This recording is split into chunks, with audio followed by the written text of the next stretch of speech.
Hola, Arabella, ¿cómo estás? Hi. En español. Hola. Eh, Vamos a empezar nuestro capítulo 6b con la gramática y este capítulo se llama ¿Qué película has visto?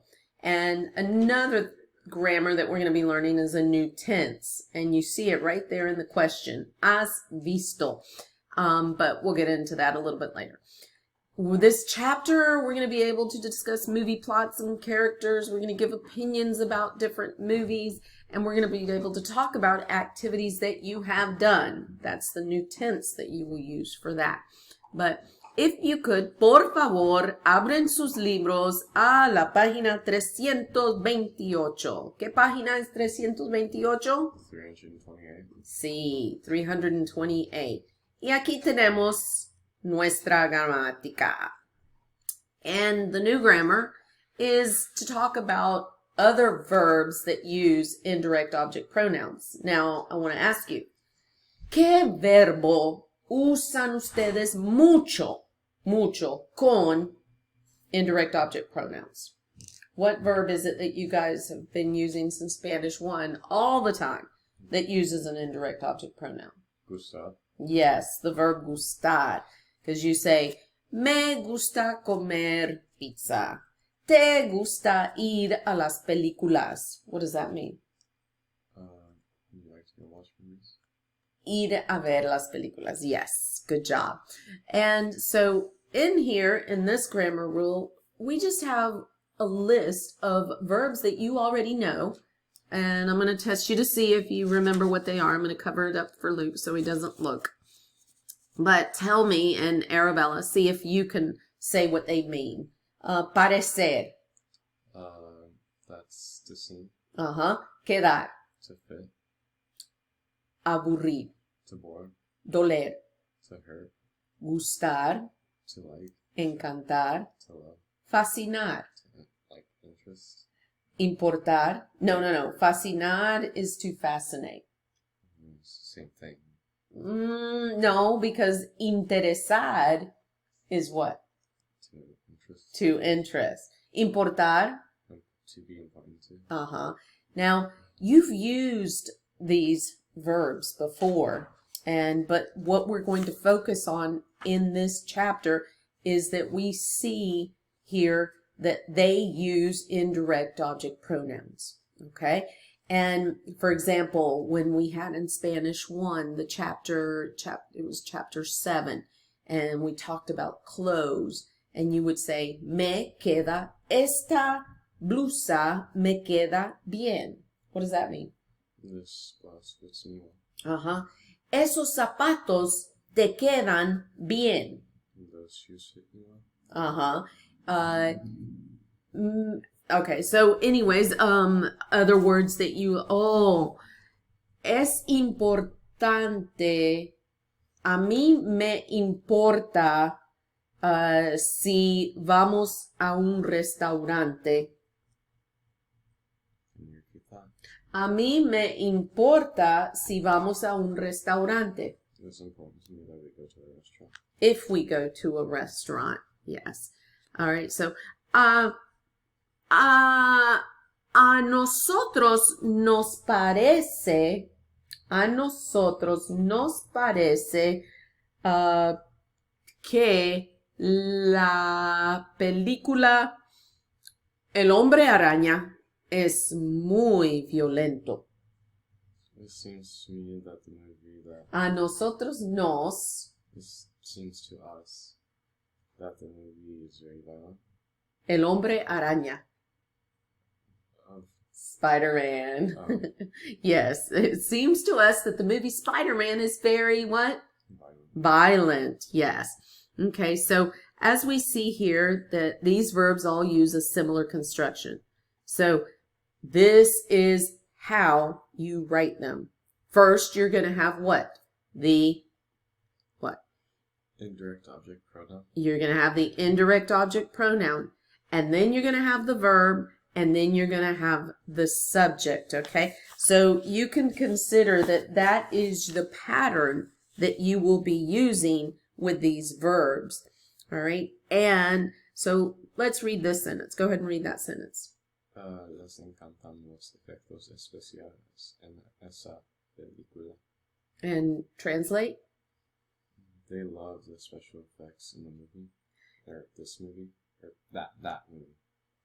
Yes. En esa, in that movie. Read the next sentence. It bores us very much, that movie. That movie bores us very much. So, and then see the verb encantar became encantan, right? With an N, because you learned, just like with gustar, it's either me gusta or me gustan, based upon what it is you're liking. Well, here, encanta, me encanta or me encantan. So it's either going to be encanta or encantan based upon what I'm loving. So in this here in this sentence, I love the what? What's efectos especiales? Special effects, which is plural. Now here, nos aburre mucho esa película. So what is it that's boring them? That movie. That movie, and is película singular or plural? Singular. It's singular, so it had to be nos aburre, not nos aburren.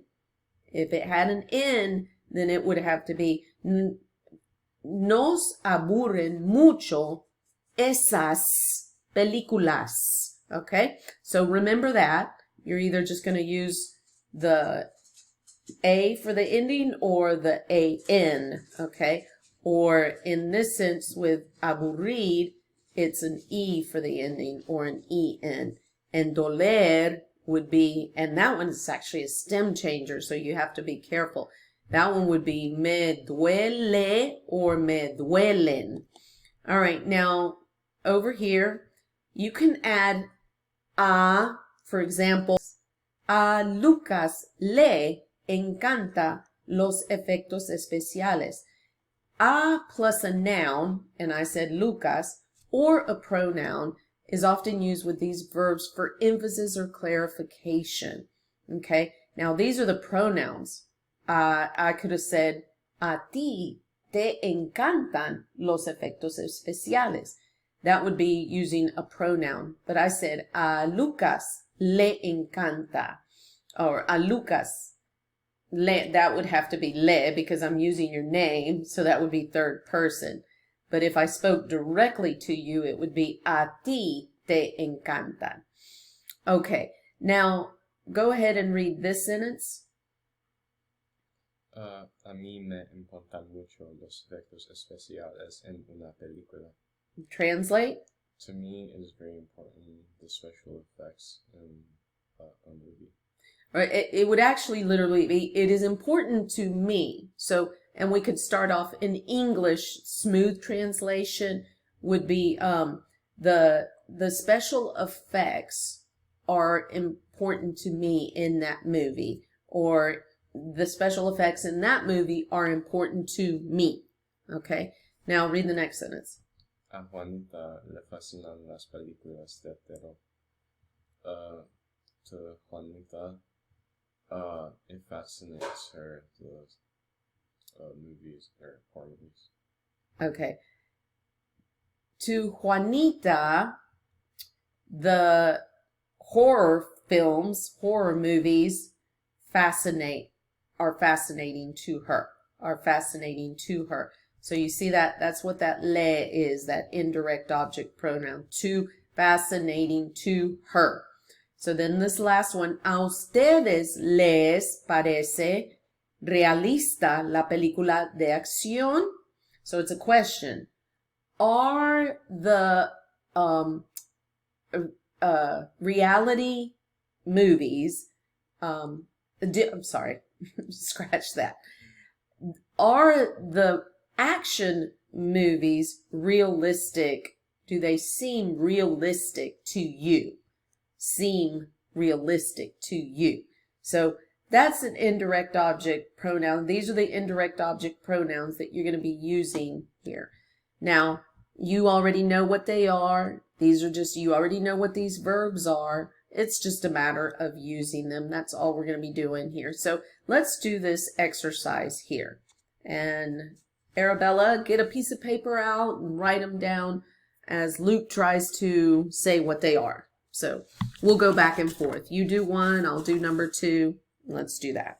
Go ahead. Okay. A nosotros nos gusta mucho el cine. Correct. A mí, me, because it's me, I would use up here. A mí, it would be me. So I put, a mí me encantan las películas biográficas, como Selena, pero a mi novio le aburren. Okay, so a mí me encantan. A mi novio, that's third person, le aburren. And notice you had a clarifying, you clarified who that le is. Mi novio. Go ahead, next sentence. A mí me encantan. No. A mí les encantan las películas. I just did those two. Esta película le parece demasiado triste en él. Not en él, a él. And that is correct. Esta película le parece demasiado triste a él because it's él. So then it has to be le. All right, then I'll do the next one. A mis padres, it's padres, les interesan los dramas o las comedias. Go ahead. A mi mamá le fascina lo que el viento se llevó. Con Gabriel y Vivian, porque es muy romántica y a ella les encantan los... Hold on. A ella, so would it be les? You said les. Yes. No, because now it's just a ella. The subject is her. So, Well, a ella. why does it say a ella encantan los vestidos? Okay, but good question. So we're looking at a ella. Let's look at this sentence. Okay, the indirect object is ella. Ella. Now, encantar, you're going to do that one either singular or plural based upon the thing that you're loving, which is los vestidos. So that needs to be encantan. But ella is to the indirect object, so the pronoun has to be singular. Because it's not a ellas les encantan. If it was ellas, then it would be les. Okay? But the indirect object pronoun is ella. All right, so go ahead and do the next sentence. We don't have any time left. A mí no me interesa nada esa clase de película. No, a mí